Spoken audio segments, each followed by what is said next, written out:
It's time for another episode of I Am Northwest Arkansas, the podcast covering the intersection of business, culture, entrepreneurship, and life in general here in the Ozarks. Whether you are considering a move to this area or trying to learn more about the place you call home, we've got something special for you. Here's our host, Randy Wilburn. Hey folks, and welcome to another episode of I Am Northwest Arkansas. I'm your host, Randy Wilburn. Excited to be with you as always. And I've got a great guest today, and I got to tell you, and I've said this before on the podcast, if you reach out to me, don't be surprised if you end up on this podcast. And so my next guest is certainly no exception. He is Chef Russell Ingram from Dot's Nashville Hot Chicken. And I got to say this, I've been here since 2014, and I love chicken. I don't eat red meat or pork, so a lot of people know that about me, but I love I absolutely love chicken. And I was ashamed to say I had never been to Dot's Hot Chicken. I've seen the black food truck sitting there at the yacht club right at the corner of Trenton and College, but I had never gone there. And I was telling Russell that I've gone to Chow's, which is another food truck there that's got really good Asian food. And so Bartleby's Seitan was in that food truck park. And so there were a lot of others. But today we are going to go all in on hot chicken. And we're going to go all in on the vision that Chef Russell Ingram has for how to grow a sustainable restaurant, if you will. And the thing that really set him apart when we connected was that he sent me a press release. And, you know, the press release was titled Southern Fried and Sustainable Dot's Nashville Hot Chicken Leads the Way on Locally Sourced Zero Waste Dining. And when I saw that, you know, I'm big on zero waste and, you know, recycling and all that good stuff. I'm on the board at Ozark Natural Foods. So, you know, that's a very sustainable co-op. It's the largest co-op in the state of Arkansas. And so they're really big on sustainability and, you know, having as small of a waste footprint as possible. So when I saw this, I said, you know, I need to find out more about it. And so I reached out, and Russell was kind enough to invite me to the food truck. And I got to say, the chicken is hot, but it's good. And it's not that kind of hot that's just, I don't know. It's not like it's flavorful hot, if that makes any sense. Now, the hottest hot that he offers, my wife could only eat a little bit of the chicken, but I was able to eat it all, and I enjoyed it. So without further ado, I want to welcome Chef Russell Ingram to the I Am Northwest Arkansas podcast to talk about Dot's Nashville Hot Chicken and his vision for a zero waste dining experience. Chef Russell, how are you doing? Good. How are you? I'm good. Thank you so much for coming on the podcast. Man, I would love for you just to kind of quickly share with our audience, because I do this every time. I'd love to get your superhero origin story. You can give us you can take us back to birth if you want, but you can start in high school, wherever you want to start, but just tell the audience a little bit about who Chef Russell Ingram is. I guess the short of it is I spent most of my years in retail and just absolutely hated it. Loved cooking at home. So it wasn't until I was 30 and I got into a professional kitchen, and I got in at Gaylord, Aubreyland. Okay. I got into one of the best restaurants in there, zero experience, but that team there was phenomenal at every level. And it was within probably a year, I could run every single station, and I was one of two people that the chefs always came to for additional help or creative help. And I would mostly am self-taught by buying Michelin star cookbooks and then just training myself. Kind of jumped up a little bit of a level for me. Right. But I would go study these ideas and practice them at the restaurants and have the chefs try them. And I had a chef tell me one day, I stopped going to lunch break to practice. And she's like, we don't miss what he gives us to try because we know we're going to miss something. Right. And I had a chef within 6 weeks of being there come up to me, and he's like, your palate is just phenomenal. And your work ethic is amazing. We have to get you on all the other stations. So it kind of grew from there. I did a quick stage in Atlanta at Richard Blaze's restaurant, The Spence. Okay. And after doing that, I went back to Nashville, and I wanted to scale down the volume to focus on more interesting stuff. We did everything from scratch at Opryland, but it was such a high volume. I wanted to do more interesting, more intricate things. So I went to a smaller restaurant in town and started doing those things. And I actually ended up being, at the time, the only person to ever get something on the menu that wasn't the head chef. Wow. And the owner absolutely loved me. So he allowed these things to happen. So that was kind of a good feeling too. So within 2 years, I jumped up to Chef de Cuisine at a French restaurant. And then I just went scattered throughout different restaurants in the city. I was a sous chef at Chicago Pizza Restaurant, which they also did everything from like organic. They were really big on that. So then I just kind of moved around, and then eventually we moved here in 2017. Okay. So why Northwest Arkansas? My wife's family is here. Okay, makes sense. All right. So we came be a little bit closer to them. Couldn't find a chef job around town, so came across the yacht club and decided it'd be a good venture. I've never run businesses on my own, so I just decided to just go headfirst into an empty pool and run 2 businesses. Why not? So I did the yacht club and started the food truck. My focus in the past was usually fine dining. My inspirations are always some of the highest level kitchens in the world. I buy the huge art books of things. I go out of my way to find the ridiculous ingredients to practice at home with. Right. I would do tasting menus of my own at home, like small tasting menus. I did a pop-up in Nashville, and I think it ended up being for 250 people. Uh-huh. I had to make 30 pounds of Scandinavian fermented sausage by hand. Oh, wow. Which turned out to be a pretty good pop-up. So, okay. Interesting. Interesting. But my background is more on the casual fine dining inspired and studies. And I'm self-taught, basically just kitchen experience and teaching myself. So now here I am, 42, and running a hot chicken food truck. Well, and that's funny because, so I'm curious to know, and we can move on after this question, but growing up, did you spend time in the kitchen with like a mom or a grandmother or somebody like that just had a passion for food, or where did that come from? That was planted in me as a kid. I was very, very fortunate to know 3 great-grandparents. Okay. One of them lived on a farm. One of them cooked all the time. Both sides of my family always cooked. My dad's side of the family had a working farm. One of my favorite memories of the farm is walking through the gardens with my grandmother and picking fresh dill off the plant and eating it right there. So dill, for obvious reasons, is one of my favorite herbs I like to use. And so that's kind of where it started. I mean, all the way to great-grandparents. Right. And then we always cooked at home. My parents always cooked. My dad cooked. My mom cooked. I started out trying to cook when I was probably in 1st or 2nd grade. Oh, wow. Okay. So, I mean, I've got young roots in the system. You got it, honestly, but it's wild how sometimes in our lives we can, we might take a hiatus from those things that maybe we're meant to do, right? And then they come up at different times or surface, if you will. And so for you, it surfaced at 30, and now you're 42, and you've had 12 years of experience and trial by fire and just kind of getting in and iterating and coming up with something. And now, you came up with Nashville hot chicken. What was your inspiration for that? Because obviously Opryland is in Tennessee. And so I would imagine that you had a lot of experience doing hot chicken when you were in Tennessee. I actually didn't have a lot of experience cooking hot chicken in Tennessee. We ate a lot of hot chicken while we were in Nashville. So you knew it tasted good. Yeah. So. And when we decided to move here, I was looking for jobs and just kind of poking around the food scene to see what was available.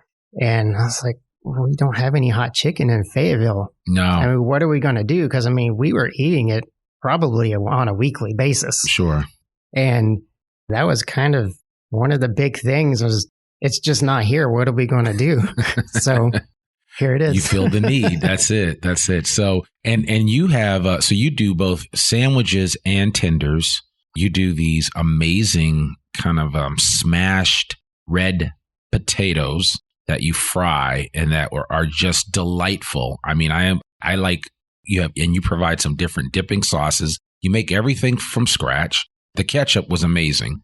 That was from scratch, right? Yeah, that's actually one of my old recipes from the pizza place in Nashville. Right. Because most people expect ketchup packets when they go to a food truck, right? The garlic aioli that you had, that was, just imagine, folks, these really like very perfectly spherical, if you will, red potatoes that are then smashed and quickly fried. And I don't know the whole process, but all I can say is that I ate every single one of those as quickly as I could. They were so good.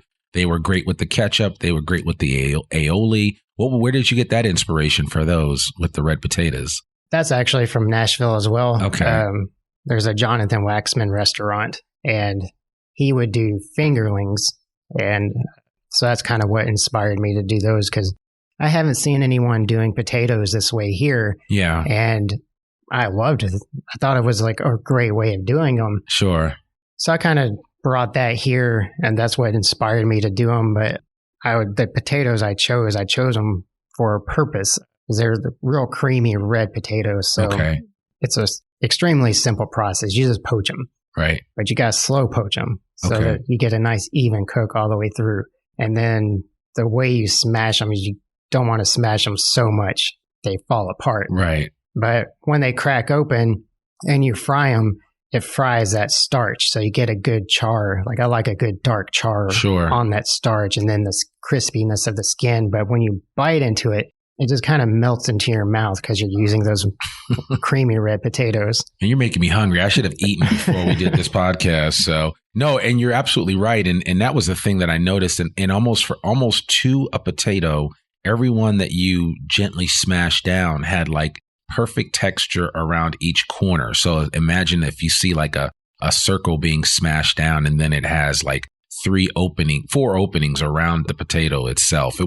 It's really good. Folks, just trust me when I say this. Go get these smashed potatoes from Chef Russell. You will not be disappointed. So the thing, again, I want to get back to why I wanted to bring you on the podcast in the first place, which was the whole zero waste dining, kind of locally sourced. I get where that kind of came from, given your upbringing and your experience growing up with grandparents that had a working farm and all of that. Did the Opryland practice that type of sustainability within their organization? Or where did you say at some point you just said, you know what, if we're going to do something like this, or if we're going to open a restaurant, we're going to make it locally sourced and we're going to make it highly sustainable? I've always worked with good ingredients because of the levels that I worked at. So that plays a little bit into it. And over some places, trying to find the local stuff was important. But with myself personally, with business, I didn't want to do business unless I did it right. Right. And I love nature. It's a big part of my life. I grew up in it. And I just strayed away from it for all those years that I was in the city. And now that we moved out here, where we're in the mountains, Fayetteville's huge on sustainability and the environment. I really loved that. And I thought it was a great opportunity for me to implement these business ideas. So I always knew that there were good local ingredients and they were fresher, longer shelf life, tasted better. So I just started growing on that and tried to utilize that as much as possible within the means of a food truck. That's why my menu is so small, because I would rather do, or at least try to do, something small, perfect, instead of having this huge menu where it's just spread out all over the place and I can't focus on it. Like, I would rather give you one perfect sandwich and one plate of perfect tenders than this huge spread. Yeah.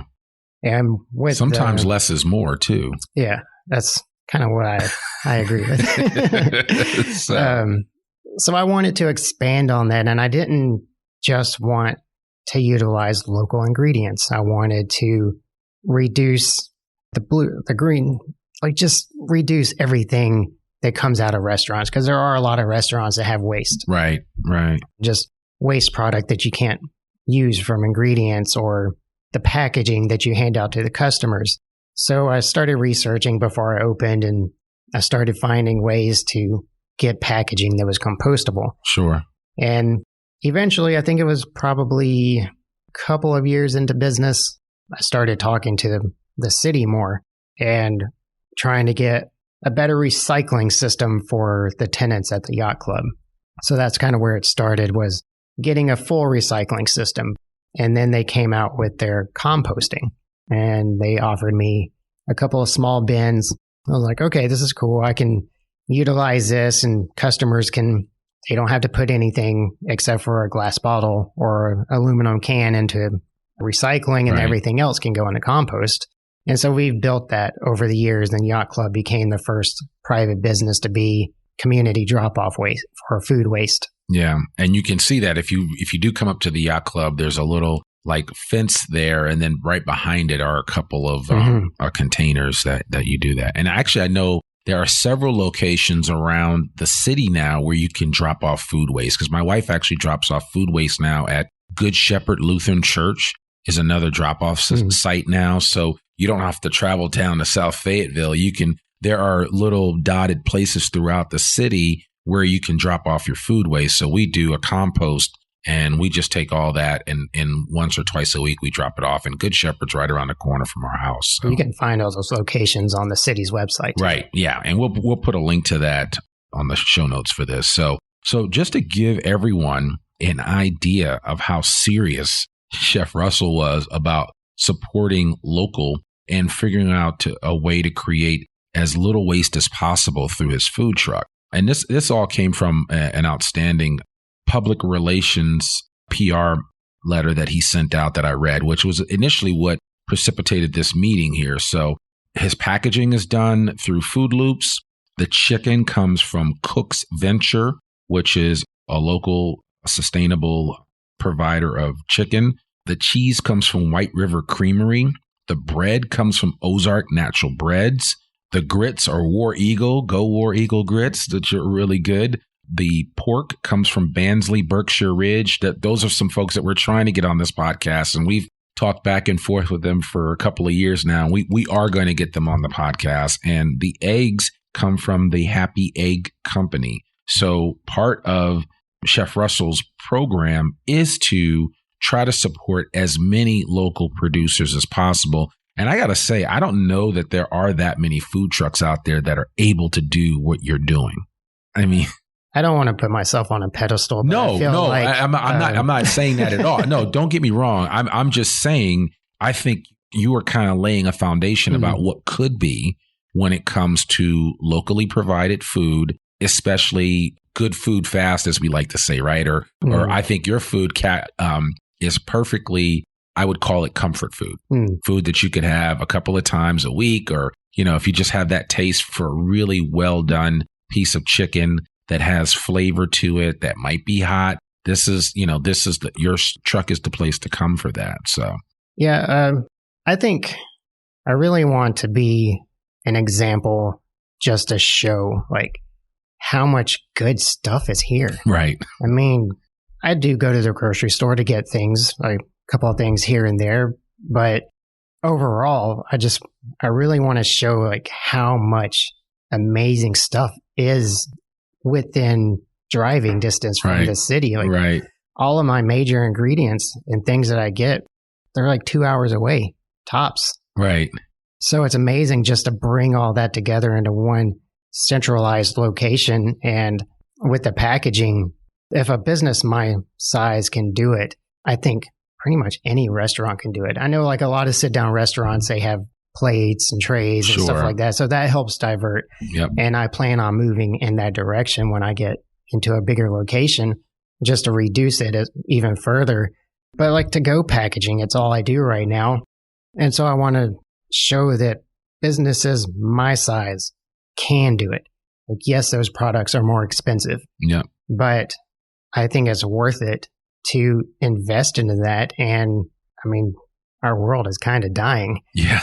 I mean, we're killing it. So why not slowly try to offset some of that? Yeah. And one day I went out with one of my helpers at the truck, and we were putting the trash and recycling, and I turned around and looked at it, and I was like, this is actually kind of a good site, because 75% or more of what we had at the road was recycling. Wow. Like, we get one trash bin for the truck, and we fill it about halfway every week. Okay. That's our landfill waste. Everything else is either recycled or sent back to the city to be turned into compost, which gets put around the city to help grow more trees and flowers. Sure. Yeah, and it's funny because like I've been involved with the Roots Festival and the Roots Foundation, and for those Brian and Jeremy and those folks over there, they have really been adamant that they wanted to make sure that they created as little waste as possible with their event. And if you ever go to a Roots event, you'll see that they have food loop stations all throughout. They recycle most of the stuff that comes through there, and they really do a good job of that. And every year, they keep getting better and better in terms of the amount of waste that's created at the event. So the less waste, that's a good thing. Same thing at the co-op. Mike Anzalone, shout out to Mike, who's the general manager over there, and the rest of his team. They have really gone to great lengths to create as small of a footprint as possible when it comes to waste. And so that's why, if you see those red containers, that's for compostable material there that come through there. And Food Loops has worked with ONF to make sure that they're doing that. And so I always tell people, be mindful of how and where you spend your money, especially if the environment is important to you, because there are organizations, there are businesses, there are restaurants that this is one of their foremost focuses. And I like to support and I like to spend my money where I know people really care about the environment. And I know some people are like, whatever, I don't really care. I mean, give me styrofoam, it doesn't matter. But I mean, it's just important to know. And I think when you sent out this press release that you sent, it just really reminded me that there are a lot of people out there like you, Chef Russell, and others that are trying to do the right thing.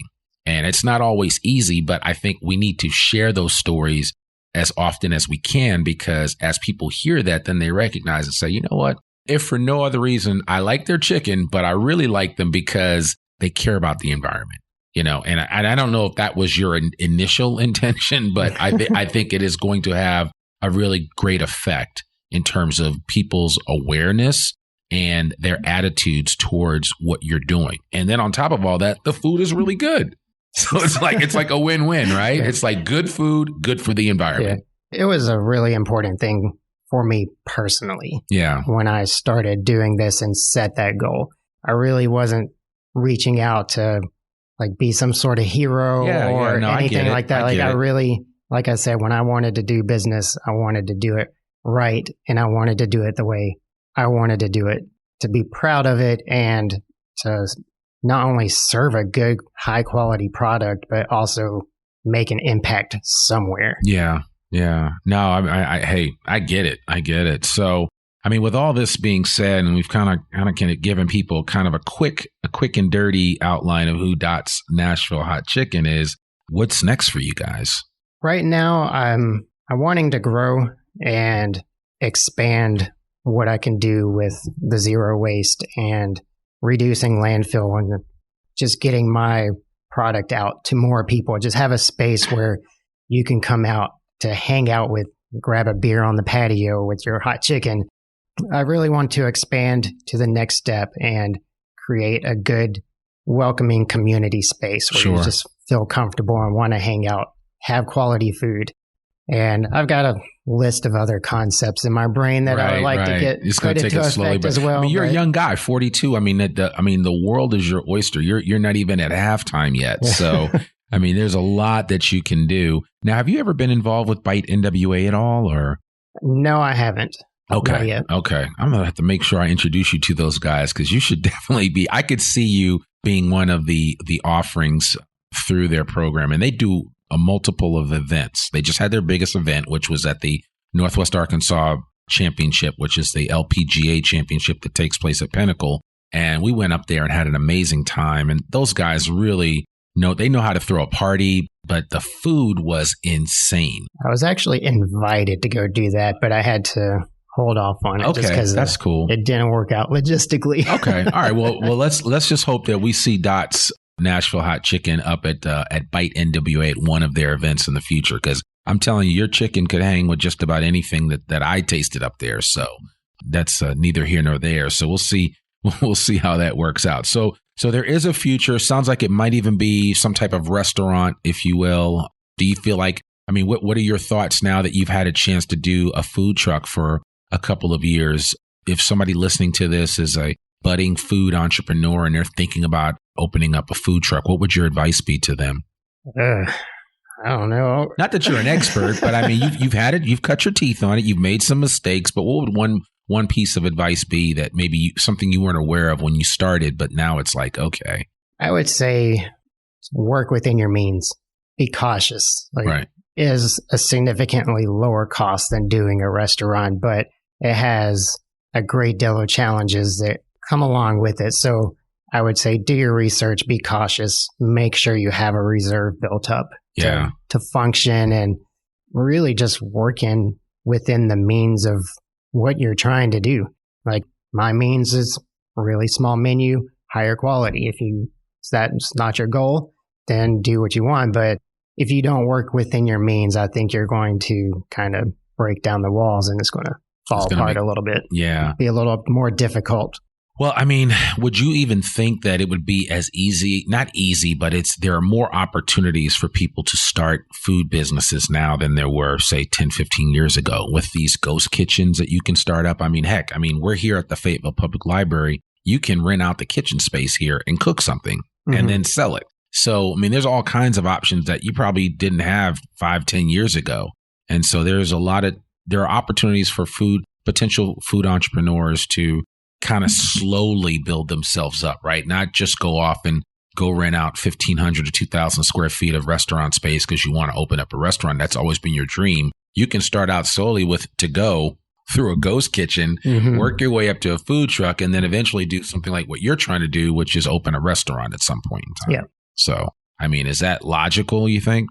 Yeah, definitely. Even with my concept, I'm starting out with the food truck just to give it a test run. And for me personally, it's not where I want it to be, but I mean, I've never done a food truck before. So yeah, I had my own challenges. I had a couple of little helpers here and there over the years, but for the most part, I've done this entire thing by myself. Right. Right. It wasn't until this year that I actually have built up to 2 employees, which are doing awesome. So that's great. Really helping me step away to focus on the expansion of things. Sure. So, yeah, I mean, there's a lot more opportunities. I would definitely say start out small, but if you have the opportunity and the means to just dive into your dream, then by all means, right. Go for it. Yeah, no, absolutely. So if anybody wants to, what are your hours currently right now? And of course, these will change and we'll make sure, what's the website address first?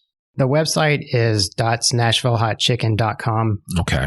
We're open Tuesday through Saturday, 11 to 5 normally. There's a couple sometimes may change that slightly, but I try to keep it updated on the website or on Facebook and Instagram. Okay.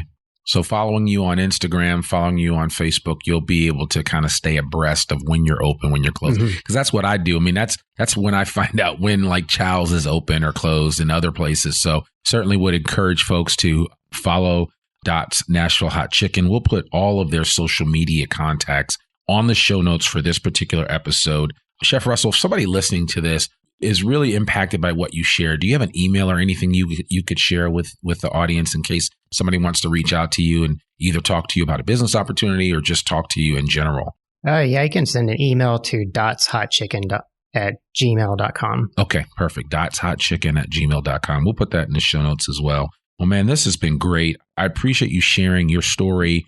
If for no other reason, for those of you listening to this podcast, just go try out Dot's Nashville Hot Chicken. You'll thank me later, but more importantly, know that when you do that and you support this local business, that you are supporting a business that cares about the environment as much, if not more, than they care about the great food that they're serving on a regular basis. So I'd love for you to really support Chef Russell Ingram and what he's doing at Dot's Nashville Hot Chicken. And Chef, thank you so much for coming on the podcast. You didn't know me from Adam, but you took a risk and you came out here. So I really appreciate that, man. And I look forward to our growing friendship. And certainly I'll be telling people to check out that little black food truck over there by the yacht club or wherever it is so that that people know where they can find really good Nashville hot chicken. Thanks for having me. Absolutely. Appreciate it. Absolutely.